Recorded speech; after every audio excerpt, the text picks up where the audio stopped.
Now, if you'll forgive me, I'm going to talk pretty well from a script, just so I stay in sync with my slides and don't do what I normally do, start extemporizing, and you'll still be here in 3 hours' time. So the slide tells you the story of who I am, so I won't bore you with all that. I was a soldier. I've left that behind. I very rarely wear a regimental tie.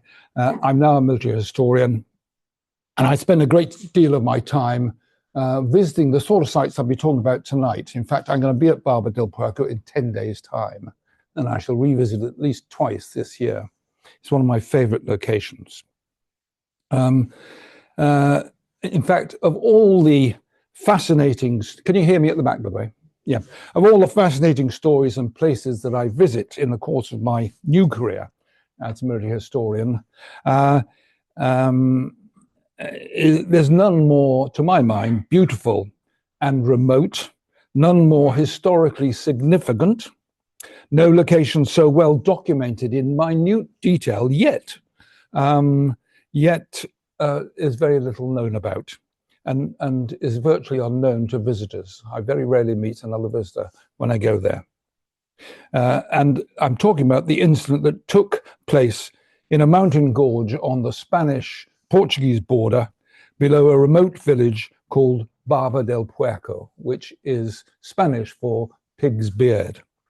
And it took place in 1810 in the Peninsular War, because that was the place and the moment that the rifle and the new tactics that it initiated came of age in the British Army.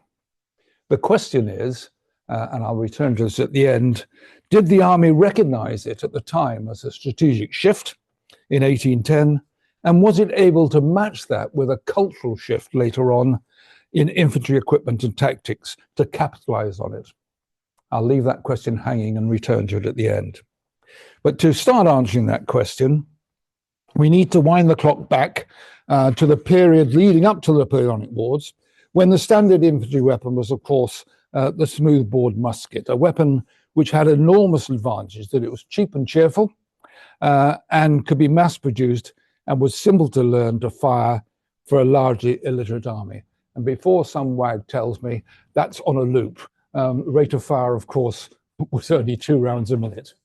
Real. That's actually on the Waterloo battlefield there. But it was no precision weapon. The lead shot it used was loose fitting in the barrel, meaning that much of the explosive force behind the ball was lost as windage. And the projectile rattled erratically down the barrel, emerging at random angles from the end, thereby reducing both accuracy and range.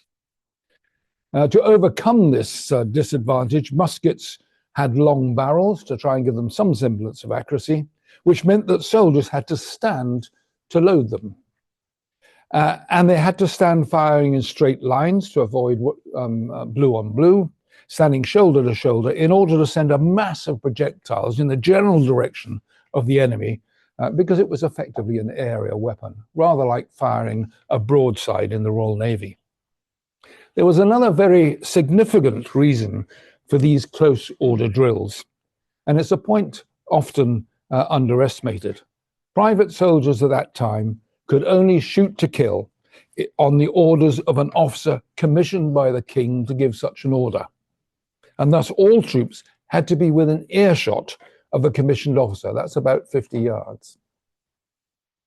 Yet those same commissioned officers, British commissioned officers of the landowning class and their friends, were well aware that there were handy short-barreled weapons available with rifle grooves inside the barrel, which, when used with ammunition manufactured to fit the barrel precisely, would reduce the windage, impart spin to the projectile, and increase range and accuracy phenomenally. They even used such weapons regularly on their country estates, shooting at wildfowl like snake, hence wildfowling pieces or fowling pieces and sniping. They even took them with them on game shooting in the peninsula, and stories like Rifleman Harris just outside talk about people in between operations, the 95th and so on, going out and shooting game. So why were these weapons not adapted for military targets? Well, they were more expensive than the simple smoothbores. It took twice as long to load as a smoothbore. They also took longer to learn how to fire it effectively, and that required soldiers who were sufficiently intelligent to take on board the intricacies involved. And it involved having officers who could reliably delegate the decision of fire. And that was a big ask in those days. That didn't deter, however, the more imaginative German and Austrian armies who recruited local hunters and foresters as skirmishers, maneuvering in open order, armed with their own rifles. As the British Army discovered that to their cost in America, where rebel frontiersmen with a natural feel for fieldcraft and concealment, and supplied with German-manufactured Kentucky rifles, ran rings round British redcoats armed with muskets. Britain's response in 1755, and I'm sure you know this, was to recruit German and Austrian mercenaries to serve in the newly formed 60th Royal American Regiment. But it wasn't until 1797 that its 5th Battalion became the first camouflage green-jacketed rifle in the British Army. As I say, all this I imagine you know, so let's move on from that. But back in England, this was just seen as a unique response to a remote threat. And so it was that when Dundas wrote his famous drill manual just before the outbreak of the Napoleonic Wars, only 7 pages of nearly 500 pages was devoted to light infantry tactics. And so the musket and line culture was perpetuated.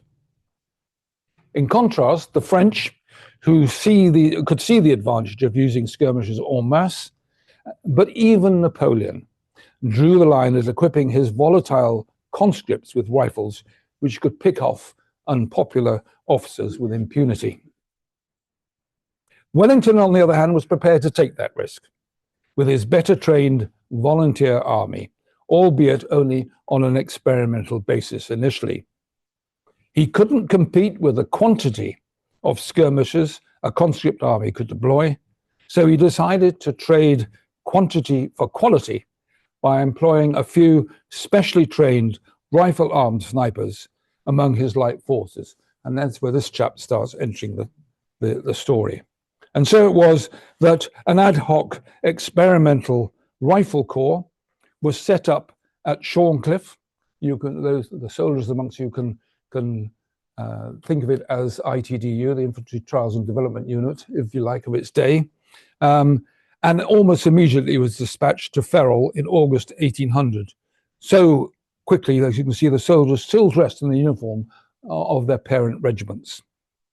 And subsequently, Sir John Moore, here he is, of course, and his training of what became the famous Light Brigade at Shorncliffe is well known, so I'll gloss over that.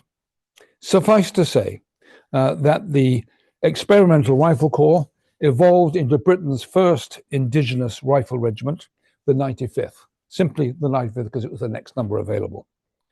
Their distinctive uniform was fashionably cut in light cavalry style, right down to the fact of curved light cavalry swords, but in camouflage green with black buttons, as you know.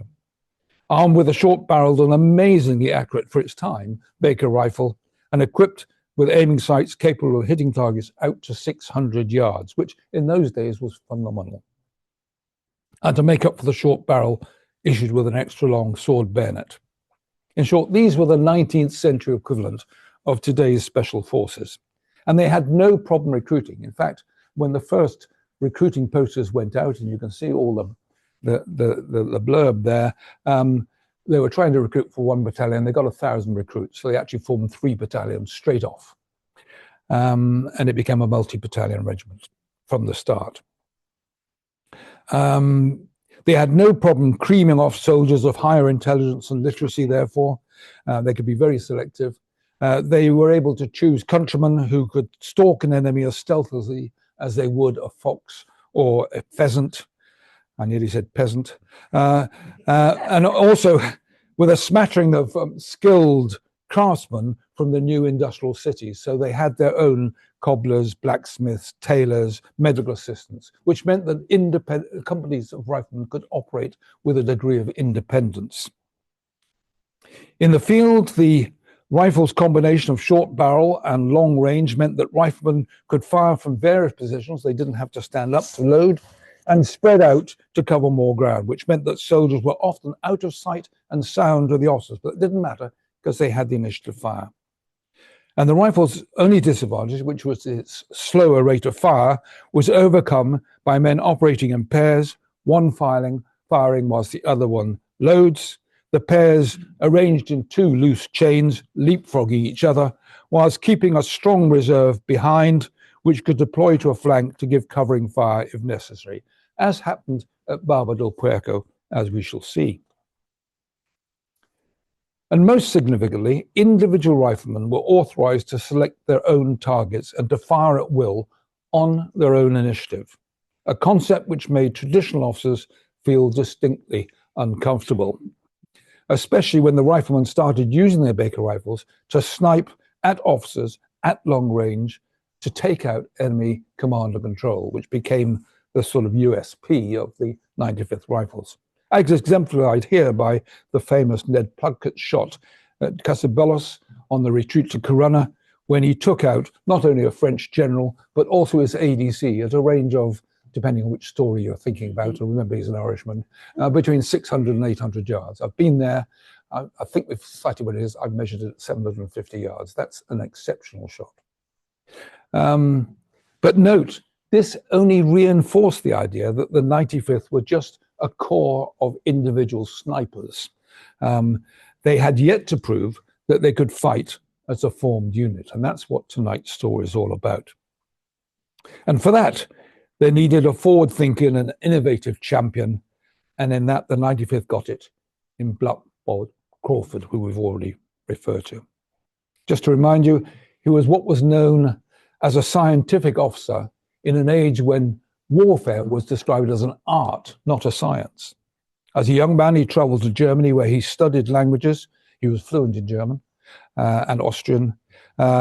He studied engineering and artillery and had a solid grasp of military history and strategy, something almost unheard of infantry officers at that time.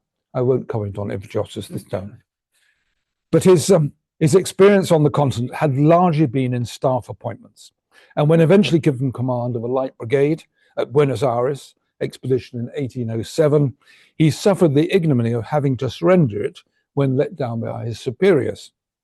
And when subsequently commanded a light brigade on Moore's Spanish expedition later that year, he again missed out when his brigade was diverted to Vigo, whilst the rest of the army fought a successful final battle at Corunna. And when given a third shot at brigade command on the Talavera campaign in 1809, he yet again missed out when his brigade arrived too late to share in Wellington's victory at Talavera, despite what has gone down as the greatest forced march in British Army history.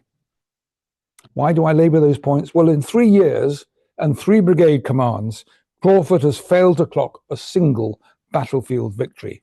And he enters 1810, the year of our story, as arguably the most overqualified but underpromoted officer of his age. He has a huge chip on his shoulder and a great mountain to climb if he's finally to prove himself. Luckily, the one common denominator of his command experience to date is that on all 3 commands, he had at least one of those 3 battalions of the 95th Rifles under command. And a very interesting dynamic develops between Craufurd's so-called scientific approach to command and the Rifles' innovative and relaxed approach to tactics. Look, for example, at Beadle's magnificent painting of the Light Brigade rearguard on the retreat to Corunna. That's the main body of Moore's army disappearing up the track on the right there towards Corunna, whilst a group of weary and disheveled, let's get this thing right, riflemen here on the, what's? Yeah, it's been misbehaving a bit, I think. Yeah, it's not been zeroed. There we go, yeah. Disheveled riflemen there in their rifle green although it's turned rather sort of off color, lean on their Baker rifles, looking up at Craufurd in silent respect, as if trying to catch a nod or a sign of approval from the shepherd of the flock, as Private Harris, whose effigy is outside, writes in his diary. And behind them, you've got the riflemen of the 43rd and 52nd Light Infantry, with whom the 95th are invariably brigaded. And alongside Craufurd is his cavalry liaison officer, whose light cavalry regiment is posted as a screen in front of the infantrymen. And behind the infantry on the hill above there, just coming into action, is a horse artillery battery taking up a fire position. All this combined arms work requires a huge amount of scientific coordination and discipline. And this is where Craufurd excelled. With his working knowledge of the Prussian General Staff system, combined with his scientific approach to problem solving, Craufurd developed the celebrated Light Brigade Operational Standing Orders, SOPs, governing all activity on the march, in camp and on outpost duties. The orders were strict in the extreme and enforced with rigid discipline. Something that didn't sit well with the 95th's more relaxed concept of individual initiative and self-discipline. But even they could see that in the long term, strict adherence to SOPs saved time, saved effort, and saved lives. So how do we all know this in such vivid detail? Beg your pardon, I've done the wrong thing. Boom. I'm pressing the right thing here. Maybe better to go to manual because that thing's clacking around, isn't it? Doors to manual. Where have I had that before?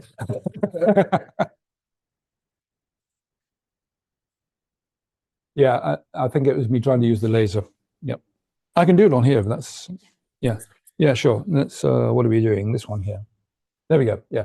So sources. One of the great things about the 95th, if you're a researcher like me, and I chair the Society for Army Historical Research, what my Yorkshire wife irreverently calls the Society for Army Hysterical Research, is that there's fantastic sources. Remember I said that riflemen tend to be more intelligent. Sorry, can you see there? You can see? Yeah. More intelligent and more literate than your average infantry soldier or even average soldier. And as a result, they wrote a lot of diaries. And what's more, as a result of their experience on the route to Corunna, when as a rear guard, they suffered a disproportionate number of their wives and children captured and worse by French, they decided that henceforth, when they went on operations, they would not take their wives with them. So they're all busy writing letters home. And those letters are a fantastic source of primary information on the day-to-day life of the soldiers. To the extent that reading them today, both the diaries and the letters, you can virtually smell the sweat of marching or of fear and the whiff of cordite, as I hope I'll demonstrate in the next section of this talk. We're also very lucky to have my friend, the contemporary artist, Krista Hook here, who has pretty well been adopted by the Rifles as the semi-official artist. And she's made a particular study of the Rifles' antecedents and put together a wonderful couple of books, which if you haven't read are well worth doing, because the depictions of the uniforms are absolutely accurate. Just as an aside, of course, when you see the pictures, because I'm going to use them extensively, one of the problems with military artists is their sponsors, who'll be people like you with loads of money to pay for them, will say, I want the uniforms to be accurate. But of course, on operations, the uniforms very quickly get tatty, they get discolored. So you're seeing people fighting these desperate battles in immaculate parade ground uniforms. That's what you always see. Just look at that one at the back. But that apart, she's a brilliant artist. As this one now, as this is from one of her books about this particular part of the Peninsular War. Yes, as this summary map shows. And just to recap, in the winter of 1808 and 1807, we have the 95th retreating to Corunna, just up here. In fact, they go to Vigo, which is further over. In the summer of 1809, we see them hastily reconstituted in Shorncliffe under this gentleman, and they were sent to Portugal to join Wellington's Talavera expedition, but arrived just a bit too late. In the autumn of 1809, the year before our story, with 3 French armies converging on Wellington, we find the 95th, at the beginning of our story, covering the retreat of his army back from Talavera, which is there, back to Portugal, where he's going to reconstitute. And what that means is that the 2 routes into Portugal, one through the key to Spain, which is Ciudad Rodrigo, and the key to Portugal, which is Almeida, 2 twin forts there. And similarly, the other route here, Badajoz and Elvas, which are the Spanish and Portuguese equivalent down there. They're the 2 main invasion routes to Portugal. And the Light Brigade are allocated into this northern route up there after a forced march from the south. Where are we? And so it's here behind the border between Spain and Portugal that Wellington needs to buy time for those bulk of his army to rest and reorganize in central Portugal, whilst his chief engineer, Colonel Fletcher, constructs the lines of Torres Vedras across the isthmus here, into which he will withdraw his army. And General Beresford, who's been recalled from the Canaries for the only reason that he speaks Portuguese, is given command of the Portuguese army and told to get them up to the same spec as the British army, which eventually means that Wellington's army doubles in size. And finally, Wellington tasked Craufurd to use his light brigade, as it was then, wasn't yet a division, to provide a covering screen on the Spanish border there, astride that northern invasion route from Spain into Portugal. And this is where we find the 95th at the end of 1809. So let's look at that box in more detail. Here we go. So there's your invasion route. There's the key to Spain, Ciudad Rodrigo. I shall be enjoying a very nice meal in the Parador there in 9 days' time. And here is its twin fortress here, Almeida, guarding the actual border runs along the river Castles here, and there's Fort Conception there in the middle. The geography of this is that you've got the River Douro, which is impassable except by boat. 2 main rivers, the River Agueda on the Portuguese side, the River Coa on the Spanish side, that on the Portuguese side. And as I say, the Dom Casas actually runs along the border pretty well. That's the border there. Okay. And that's the geography of what we're talking about. The deployment, Craufurd is given the whole of this box here, 40 miles by 20. The south of it, he's been given another brigade, and he allocates that to this rather more open area here, and that doesn't feature in our story. So let's just dismiss those. The Light Brigade, however, are given the much more mountainous area here in the north. And you can see that there's only one crossing point at Ciudad Rodrigo, but there is also a small one at Barba del Puerco, just below San Felicius there. It's a Roman bridge, and we'll get to know it very well in the next few minutes. Craufurd's mission is to act as the army's covering force, reporting on enemy deployments.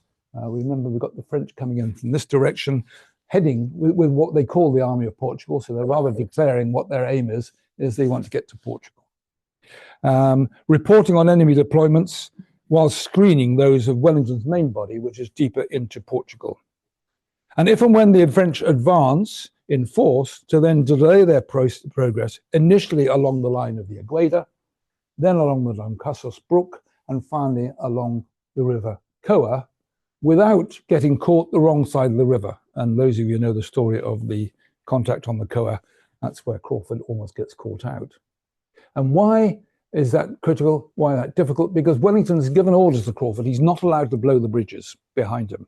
because Wellington is going to need those bridges the following summer to advance into Spain. So he's got a hugely complex task given to him, and he's only a brigade. Well, Craufurd draws up his battle plan, and he first of all establishes his headquarters in Fort Conception there. It's got large underground stables, and so this is what he used as the base from which he had his divisional troops, his light cavalry and his horse artillery operated from there. It became a very busy operational hub, as you can see. Nowadays, it's garrisoned by rather more attractive troops. It's used as a wedding and honeymoon centre, so I think it's rather amusing that it's called Fort Conception. As a first line of observation, he had the best light cavalry in the British Army, the King's German Legion Hussars. Deployed as a tripwire along the River Agueda here, and Craufurd often posted the pickets personally as he went out here. You can see there's a couple of troopers there with an officer of the 43rd, one of the 3 battalions in the Light Brigade, supervising. This is a really good example of his scientific method in action. The Hussars are continually monitoring water levels along the length of the River Agueda so that they can accurately predict, depending on the water level, where the fording points would be for the French army. And then Craufurd could deploy his small force most effectively to the critical points. The second line of defense were the independent rifle companies of the 95th, operating as independent companies normally, distributed just behind the Agueda on the high ground above it along its whole length. This is a river gorge here from here on, so you can see they've got a good commanding site there. Up here on the plateau was perfect for light infantry country, plenty of rocks for protection and vegetation for concealment. And then the third line, Craufurd then garrisoned the villages on the plateau itself with his 2 light infantry battalions, the 52nd, I beg your pardon, the 52nd and the 43rd. And finally, behind them, he had his horse artillery battery in support. At this stage, it was Ross's battery, which my father commanded, but not at this time, operating out of Fort Conception. But he was dangerously stretched and outnumbered, with fewer than 5,000 men to face what was becoming a French army of nearly 57,000. So he perfected a system of signalling so that any movements detected by the cavalry line of observation could be quickly communicated to their infantry supports and then back to the brigade reserve, who then moved to pre-planned assembly points at a moment's notice. As Oman so eloquently put it in his books on the period, the whole web of communication quivered at the slightest touch.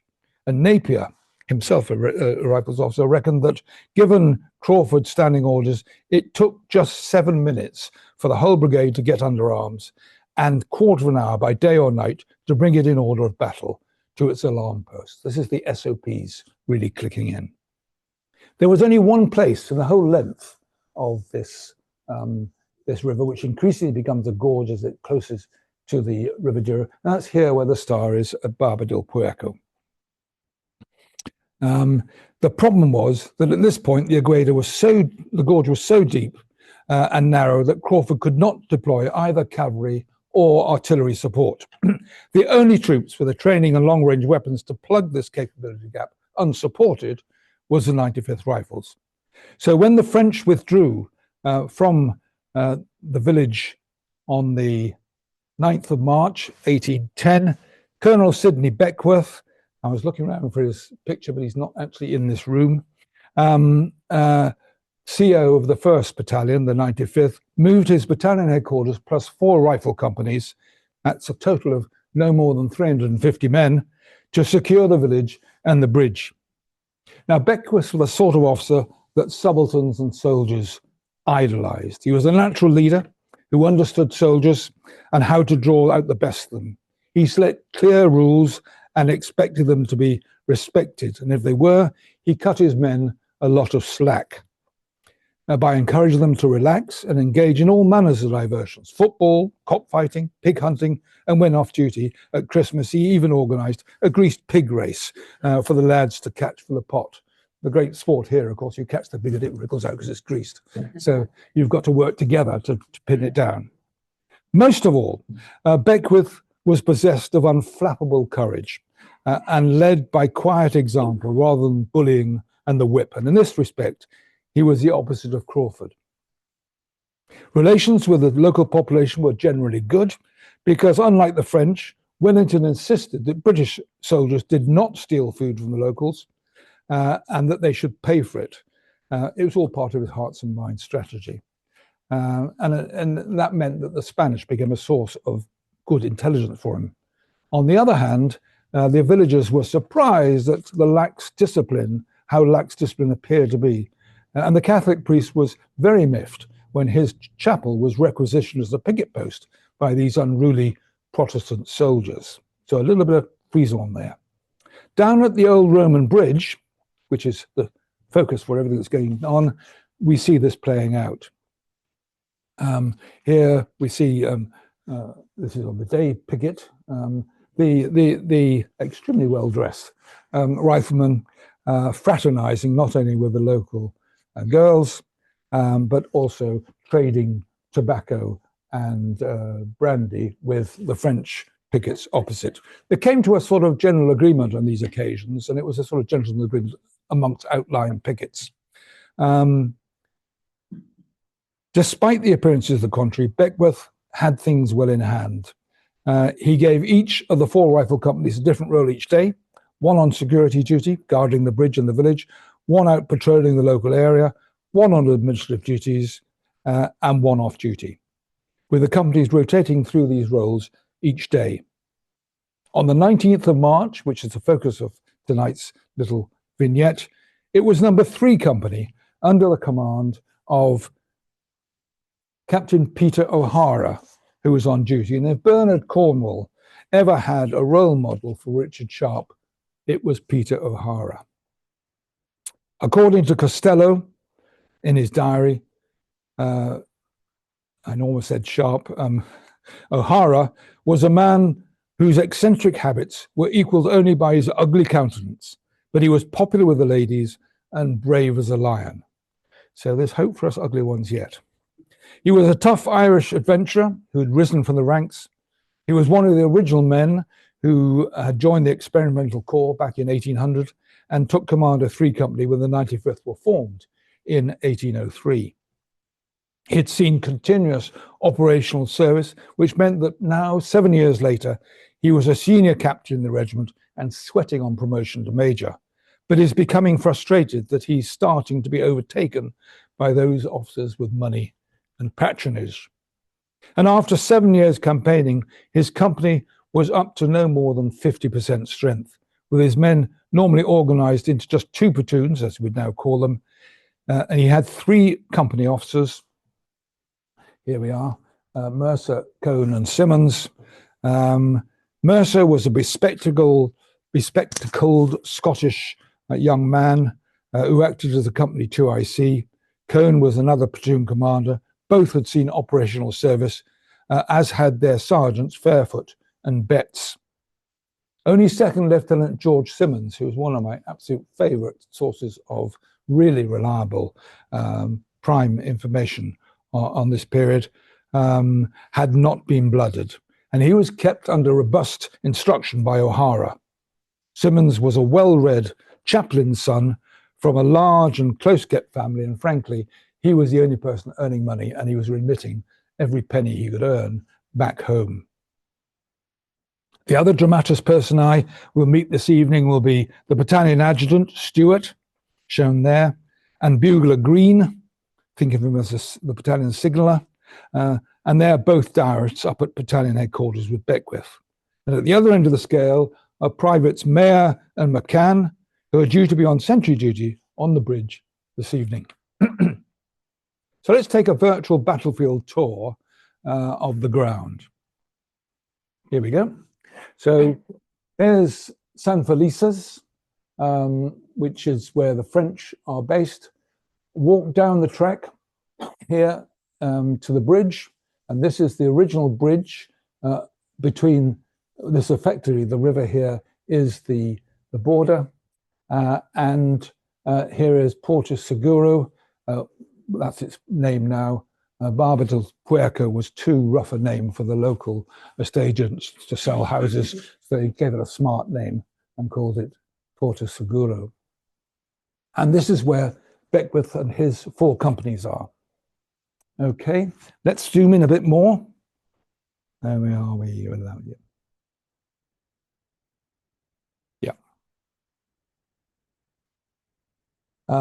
So this is just the bridge. You can see how steep the walk is. This is a very deep defile. It takes about 10 minutes to get down and about 40 minutes to get back up. Here's battalion headquarters in a tavern there. I visited that tavern many times. The family claimed to have been the same family that were there at the time. They even produce black buttons with 95 on them. Now, whether that's just to get me to buy more beer, I don't know. But that's there. And that was established, of course, as the battalion headquarters. And just on the outskirts of town, there's a little chapel here, the Roman Catholic chapel, and that was adopted as the picket house for the duty company, who are then looking after the track down. And there's a good observation point, the Mirador here, on the way, just as it starts going down. So let's start going down that hill. And I'm just making sure I keep with my notes so I don't get out of phase. Sorry, there's the chapel. It's still exactly as it was. And what would happen is the soldiers would sleep in the chapel, provided that they kept their equipment on and their weapons beside them, so they could turn out at a moment's notice. The officers are in bivvies in the little field just the other side of that wall in their own personal tents. I think the soldiers had the better deal, quite frankly. And I always do my briefings for this actually in that chapel. So that's the company picket house, where the duty company's headquarters is. And if we walk another 100 yards down from there towards the river, you get your first view, magnificent view. And I don't mean me, I mean the gorge. I always try to arrive here about, well, as soon as I can, really. We travel from Ciudad Rodrigo, it's about a 40-minute drive. Get there about 10, and that's just when the sun is beginning to enter the gorge and the mountain eagles start soaring on the spirals. You know the old thing about never compete with animals or children. I find that all my audience is looking up when I'm trying to get them to look down, but it is a magnificent sight here. This is the famous Aguila Gorge. You can see there's no room for cavalry down there, and artillery would not be able to bend their muscles down that deep. So this is infantry country only. You can, of course, with a rifle, but not with a musket, fire from there to there accurately, but not with a musket. Let's go further 100 yards on and 200 feet down. And we get to the battalion RV. So this is where the duty company pickets would meet on their way up and down to the bridge. And this is where the battalion would rendezvous if they had to turn out as a battalion, or just 4 companies, of course. This is where battalion headquarters would be established if there was a major incursion. Okay, and just note over there, this section of the gorge, which is pretty well impassable, was allocated to the Spanish, who weren't terribly dependable, and that's and they were given what's now known as Spanish spur. So there's a small Spanish detachment there, to which a couple of riflemen and a corporal are attached as a sort of liaison party. Okay, so the deployment is starting to build up. Let's go on a further 200 yards on and 300 feet down, and what do we find? Well, we're now just above the bridge. We're about 100, 150 feet above the bridge and about 200 meters from it, less than that, 100 meters. Remember that rock? It features in the story. This is where O'Hara puts his forward picket. It's a half platoon he puts there under one of the platoon sergeants, Sergeant Betts. He's got about 12 or 14 men there, and that's the position he's got there, overlooking the bridge. These are the deployments for nighttime. Okay, that would be too obvious during the daytime. but they would occupy that silently at night. And then finally, we go down a bit further onto the bridge itself. And here's 5th Rifles, officers and sergeants, who are enjoying having just climbed down there. I made the mistake of saying jokingly, because I do these stupid things, and I'm not a young man, I said, of course, real riflemen, having got down here, would double back. And they said, okay, sir. And they did. I always had a heart attack keeping up with them. But anyway, this is the bridge. It's a Roman bridge. It's the width of a Roman wagon, not much more. And on the far side, you've got the old frontier custom house, which the French used, that's on the French side, as their sentry post during the day, but evacuated at night. So there we got the deployment. We've got the picket post 400 yards up, the battalion RV, which is halfway to the bridge, the forward picket of Sergeant Betts and his 12 men, and 2 sentries here just above the bridge. On the other side, the French post, and over here to one flank, the Spanish detachment, which is actually guarding a rather obscure path. You can see it just coming up there, which goes to the river. So if this was going to be bypassed, it'd be bypassed that way, hence the picket there.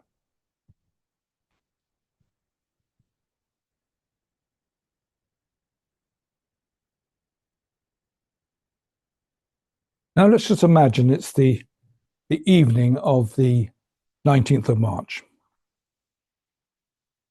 The sun went down at 6:30, and O'Hara has just posted his men in the dark, silently, in those deployments I've given you. They would occupy their positions using concealment as far as possible, and they would have different positions each night. I've just showed the ones that were there that night. The French sentries have been withdrawn from the custom house opposite and repositioned on the spur above, just out of sight there. O'Hara tasks young Simmons to crawl across the bridge in the failing light to conduct a recce of the customs house in case the French have left any documents which would provide useful intelligence. I think it was also a bit of a trade test for young Simmons, and he passes. Once this is done, O'Hara retires to the river, says he's to the village, says he's feeling unwell, and takes to his comfy billet in the village itself and delegates command of the company to Mercer as the senior subaltern. Meanwhile, the rest of the battalion are settling down for the night, with Private Green being posted outside Colonel Beckwith's and the adjutant's quarters in the tavern, as Green's diary records, and just illustrates the sort of battle, the SOPs. The adjutant came out just as he was about to go to bed and asked me the time. I said, "It's about 10 o'clock, sir." He said, "Make a note that the colonel and I sleep in the lower room on the left, and if any alarm is made, tap on this window."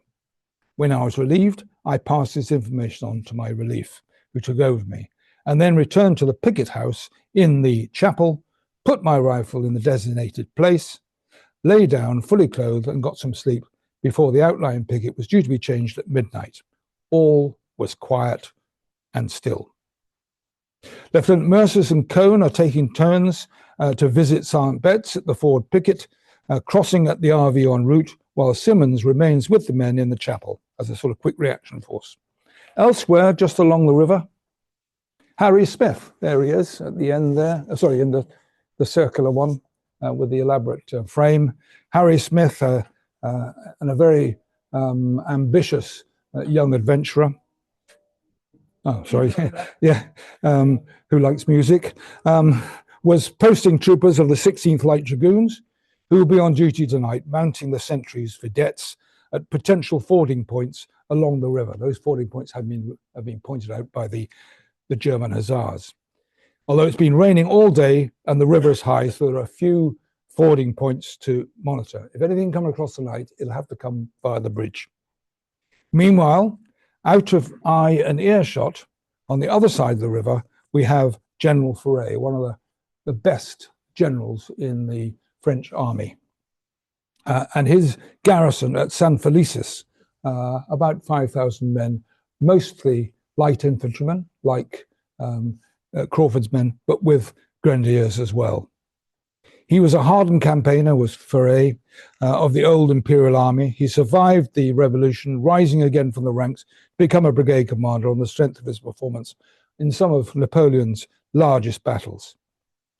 Ferré has received orders to disperse the enemy's advance post on the Agueda and push as far into Portuguese to the fortress of Almeida as he can in order to ascertain the strength, readiness and intentions of the British army across the river. In other words, a fighting recce patrol.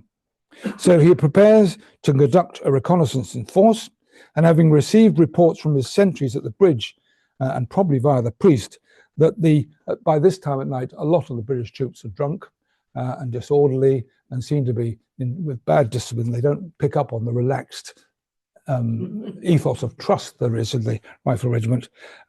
He's confident of success. About half the total garrison of San Felices, all volunteers or selected men, were therefore being assembled in the town square just 3 miles from the bridge.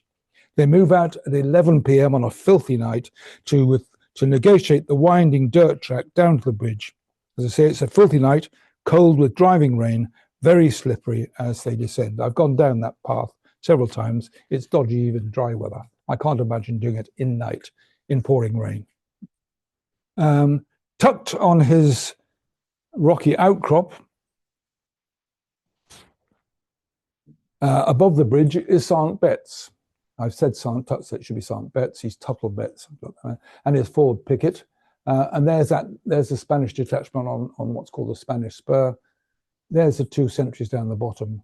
And the plan of Ferré is that he'll send an assault group of 600 men made up of the brigade's light and grenadier companies. They'll rush the bridge silently, having formed up behind the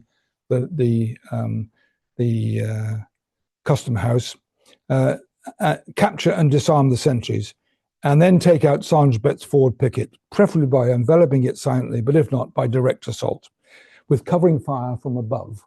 First mistake, musket from there cannot accurately reach down there. So he's made probably the only mistake on an otherwise good plan. And then the support group, who are on the spur above, once the assault group have secured a bridgehead on the British side, they'll meet the support. Most of the support group will then move rapidly across the bridge, leapfrogging the assault group and exploit up the path to catch the remainder of the British in their beds. It was a good plan, and it started well. In what was one of the greatest feats of sound and light discipline in the history of Napoleonic warfare, the French assault group made it to their forming up point behind the custom house completely undetected, partly helped by the fact that at this time of the year, March, that's a raging torrent. You can hardly hear yourself think down there with the water going through the gorge. But as the support group take up their position on the steep spur above it, they dislodge several rocks and they fall down. But again, because of the noise, it wasn't detected. Down in the gorge, huddled under their raincoats, against the sleet and cold, the 2 British sentries don't hear the rocks falling into the thunderous noise, nor do they detect the assault group forming up on the dead ground just behind them, 100 yards away. The stage is now set for a contest between 2 elites. Ferré's hand-picked grenadiers and light infantrymen versus Beckwith's well-drilled riflemen. But it's not a fair fight. Ferré has 1,500 men to O'Hara's 75. That's an attack ratio of 20 to 1. It would reduce to 5 to 1 if Beckwith could turn out his remaining 3 companies sufficiently quickly to reinforce O'Hara's company. But even then, it's 5 to 1 disadvantage. Those are formidable odds. The first moment the British sentries become aware of something is up is when Ferré's assault group rushes the bridge in massive force. Thereafter, the rifles' SOPs click in, the standard operating procedures click in. The sentries, McCann, manage to get off a warning shot before both sentries are wounded and captured and then bundled to the French rear for questioning. At the forward picket, Sergeant Betts, having been alerted by the firing, stands his men to within seconds, and the French grenadiers are swarming up the rocks towards them. Up at the top of the hill, Lieutenant Mercer hears the firing and orders Lieutenant Simmons to form up the quick reaction force in the chapel and dispatches Lieutenant Cone to find O'Hara, who was either sick, sleeping, or with a Spanish senorita, we don't know which, in the village. and also to alert the adjutant to initiate the battle procedure, and then runs down the hill to assess the situation. This is Mercer, only to find that Betts has had his jaw shot away and the platoon position is in danger of being overrun. Mercer takes command. Meanwhile, Simmons has mustered his men at the chapel and is leading them at the double down to reinforce Mercer and Betts in the forward picket. Among them is Private Costello, one of the many diarists of the time. He writes, "In less than a minute, we were all under arms. I've never been under fire of a French musket, and I felt an indescribable thrill on this occasion. The chill of the night and the peculiar inclination to sleep at the time had sunk my senses low, but I was speedily started out of my lethargy by the whizzing of enemy bullets as they greeted my astonished hearing. My surprise soon, however, gave place to perfect recollection." Adrenaline is a wonderful thing. Young Lieutenant Simmons, remember, he's not seen action before. So it's with great trepidation that he led his men down the slope to the forward picket. He writes, "We were soon met by men with the impression that the French were passing the bridge in great force. We doubled forward and found the French forming up in line with drums beating and officers yelling furiously. They're armed with muskets. The only way you can use a musket effectively is in line.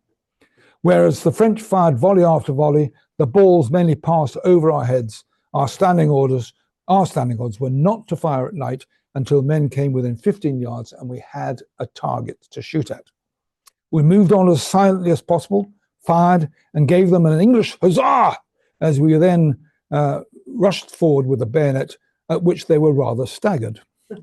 At this time, I was up with Lieutenant Mercer at the forward picket, and I saw him trying to put on his glasses on seeing him. On seeing us, he shouted, 'Our fellows are fighting like true Britons!' And at that moment, an unlucky shot passed through poor Mercer's head, blew the top of his head off, and fell at my feet, quite dead.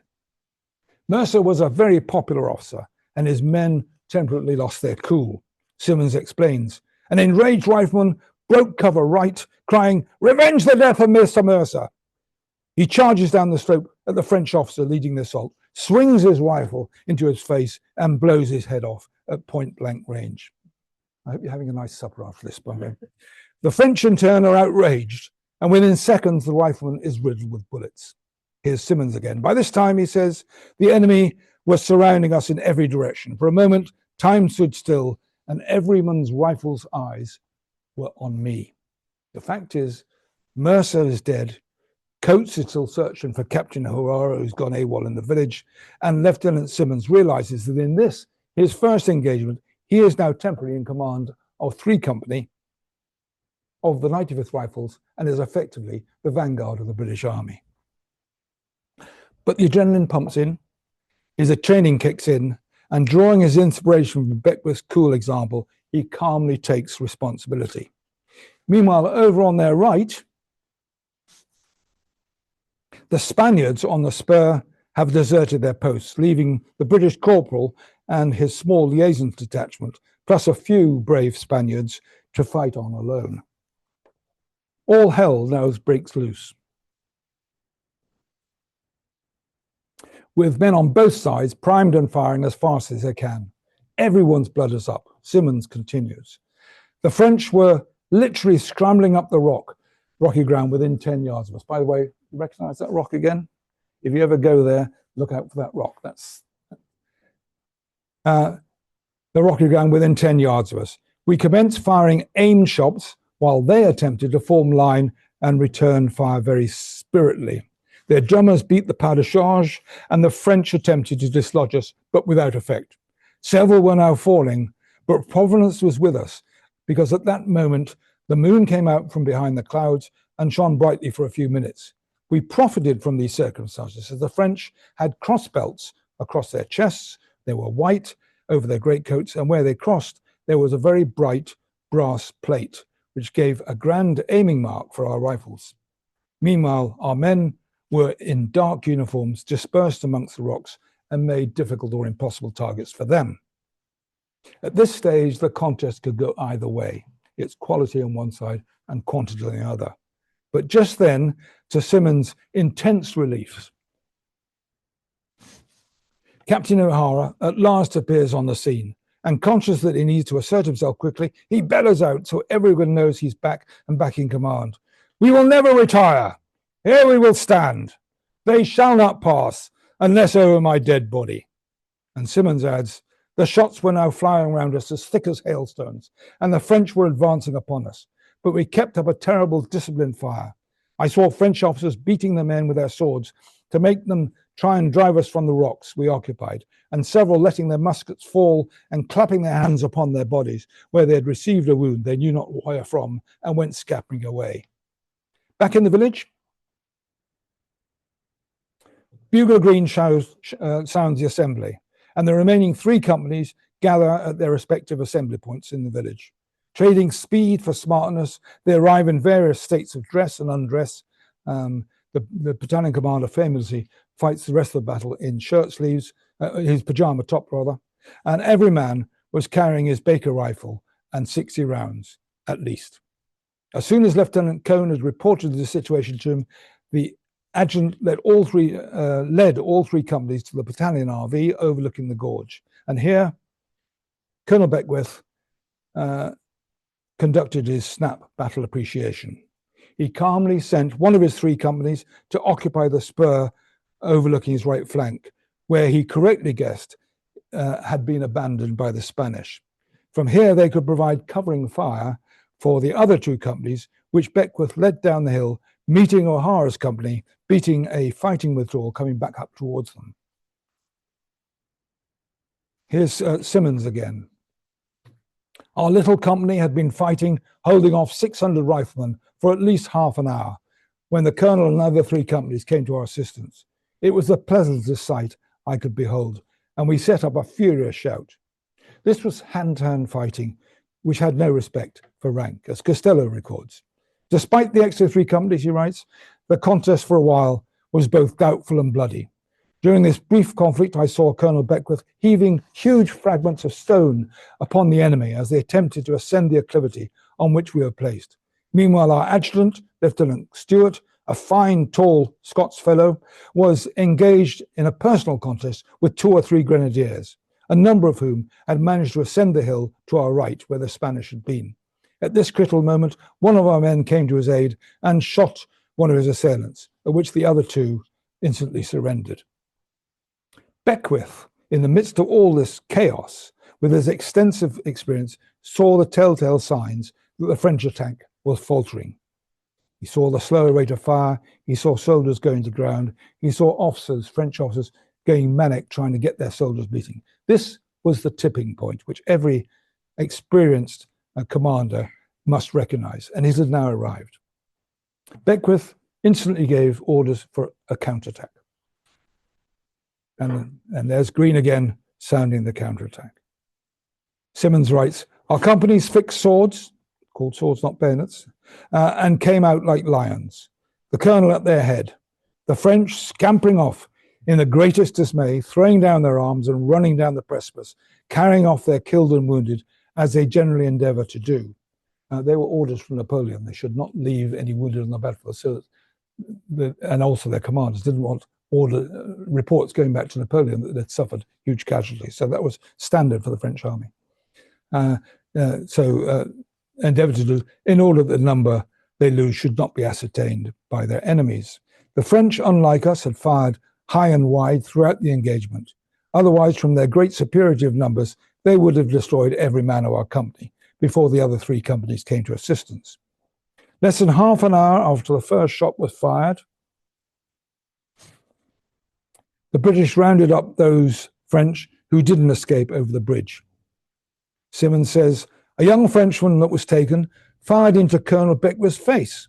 The bullet was deflected by the colonel's cap peak and grazed the top of his head. A rifleman was just going to blow the boy's brains out when Colonel Beckwith patiently said to him, 'Let him alone. I dare say the boy has a mother.' Knock the thing out of his hand that he may do no more mischief, and give him a kick on the bottom." I bet he didn't say that so politely, "and send him to the rear." The next morning, this is interesting, the boy was given a hearty breakfast at the colonel's house, and on being questioned about firing so wantonly, he said he was in such agitation that he was not aware that his finger was on the trigger. Now, this breakfast invitation was actually a subtle field interrogation conducted in the most gentlemanly manner, at which the unsuspected young and grateful young lad gave up much useful intelligence unwittingly, and confirmed that the enemy force had consisted of 600 volunteers in the assault group and 1,500 more in the support group.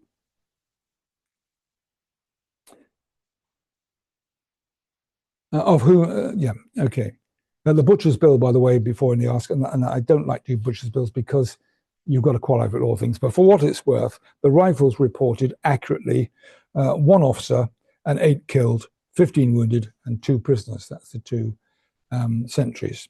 The French underreported 12 killed, 13 wounded.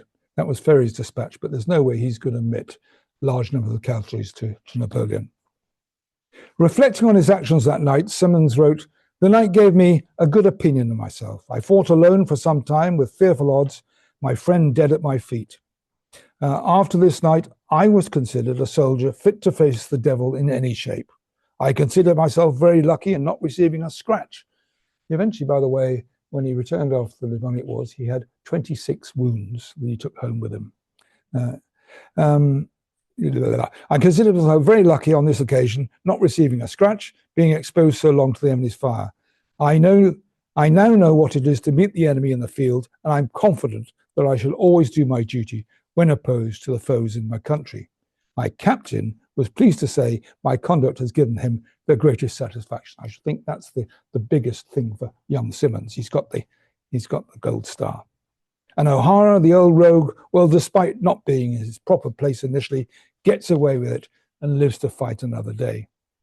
Beckford, the battalion commander, could similarly reflect on an evening with satisfaction. This had been the perfect test bed for his battalion and for the rifle ethos. A brigade of elite French troops armed with muskets, making a surprise attack with massive superiority, had been beaten off by a half battalion of British riflemen without their normal brigade support. On the one hand, Beckwith had seen that the French were well led and well drilled as ever, but that as soon as they were across the bridge and surprise was lost, their instinct was to deploy into line and just offer what was effectively a very good target. And they had to group together in order to wait orders from their officers. They weren't allowed to proceed on their own initiative, and in doing so, revealed their presence and made highly visible targets. And when they did fire, their shooting was erratic. They just fired for the effect of it, with balls flying high and wide. And that the fire from their support group on the spur was ineffective. They were too far away for muskets. On the other hand, the British riflemen had remained in cover, in camouflage uniforms, firing from prone positions, not exposing themselves to targets. And they followed their standing orders and fired on their initiative without waiting for orders, but only when they had a target they could be sure to bring down. So effective fire discipline. The battalion reserve mobilized in minutes, rapidly reducing the initial French attack ratio from 20-1 to 5-1, and equally rapidly occupying the ridge abandoned by the Spaniards and counterattacking the bridge, thereby preventing the French from establishing a bridgehead. Wellington, just to finish up, Wellington, not a man to heap praise, congratulated Craufurd, and Craufurd relayed his congratulations in this telling message to Beckwith. I'll leave you to have a read. This is from Wellington to Craufurd.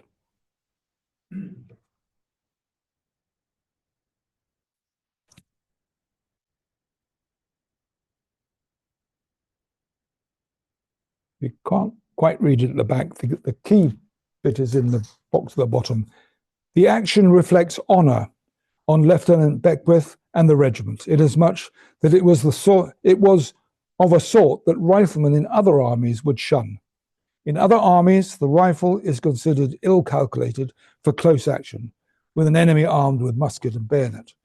But the 95th Regiment has proved that the rifle in the hands of a British soldier is a fully efficient weapon to enable him to defeat the French in the closest fight. Craufurd's scientific system, his standing orders, his command control arrangements, communications and early warning system had all been vindicated.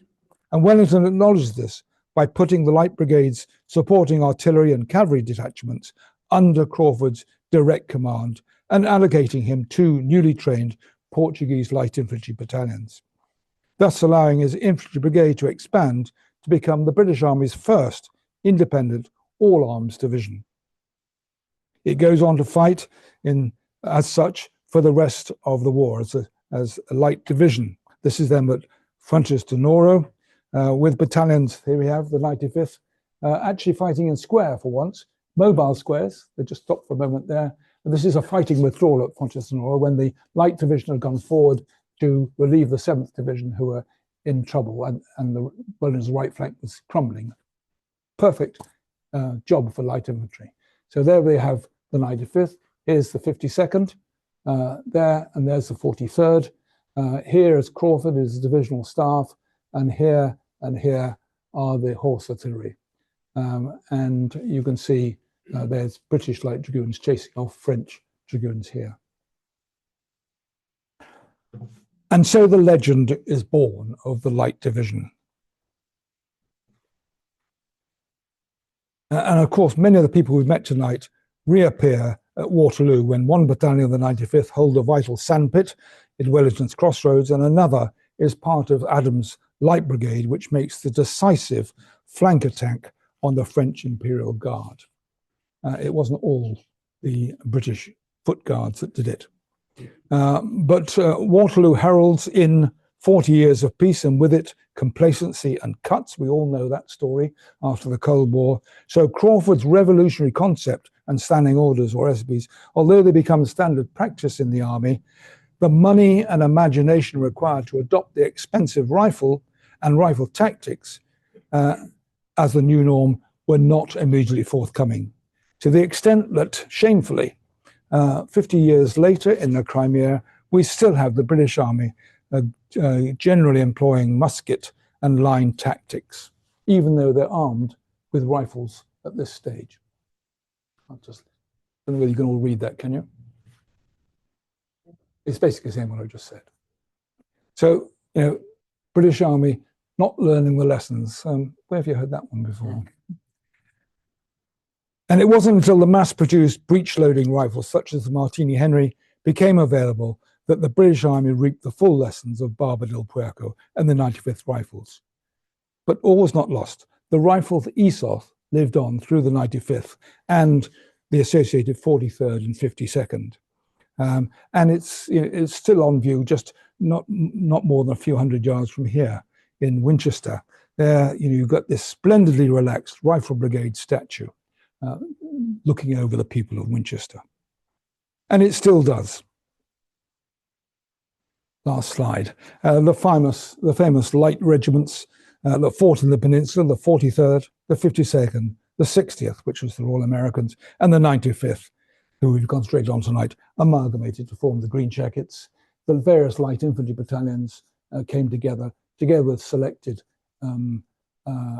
county regiments to form what is now the 5 battalions of the Rifles, with whom I've enjoyed many a happy day over the hills and far away to echo their regimental song. And we'll be doing another 3 times this year. That's it. Right. Thank you. Okay.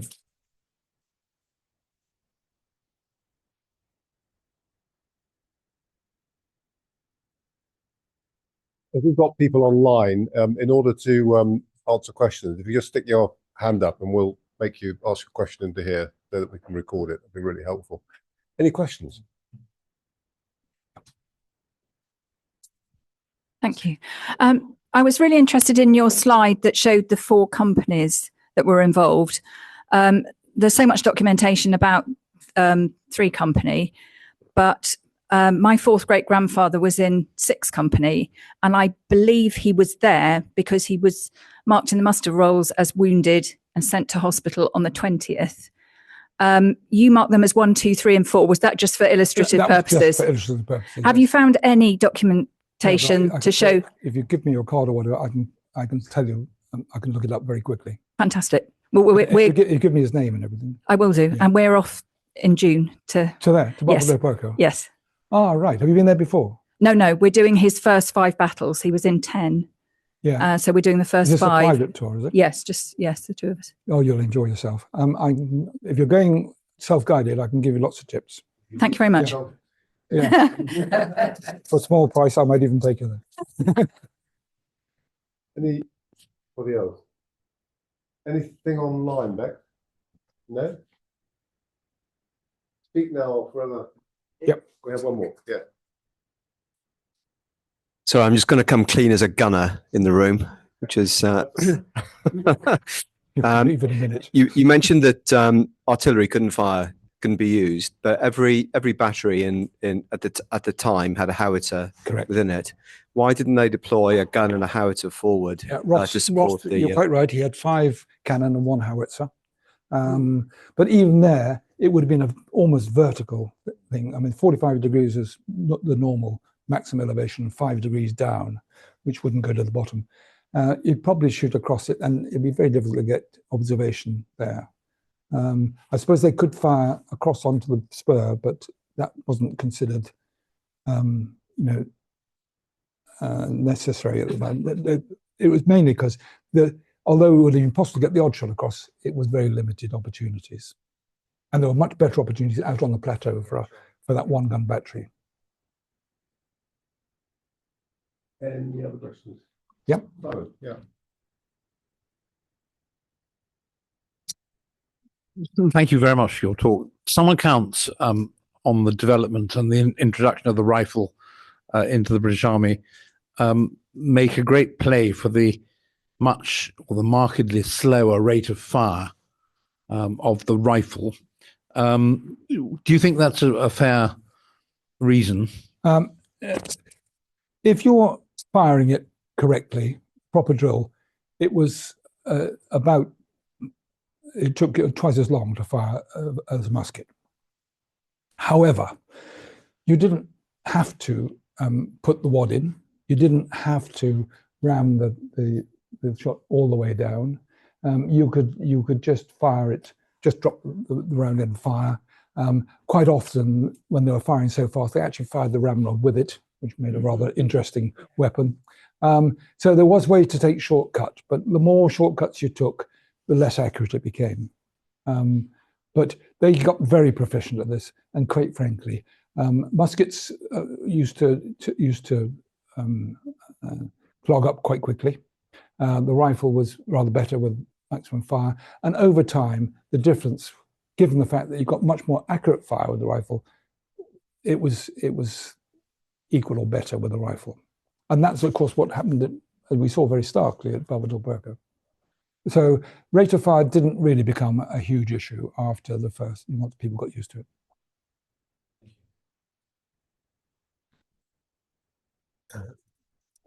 So in terms of rounds on target, of course, you get far more rounds on target, twice as many rounds on target with the rifle, even though you're firing half as much, because you've got more range. Absolutely.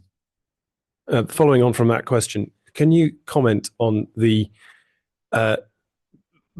comment of an enthusiast in my battalion who suggested that if Wellington had armed his main army with longbows or bows and arrows, they would have been more accurate and had longer range than the musket? It's an interesting one. Well, there were lots of Frenchmen a couple of centuries earlier would agree with that. I think it's fanciful.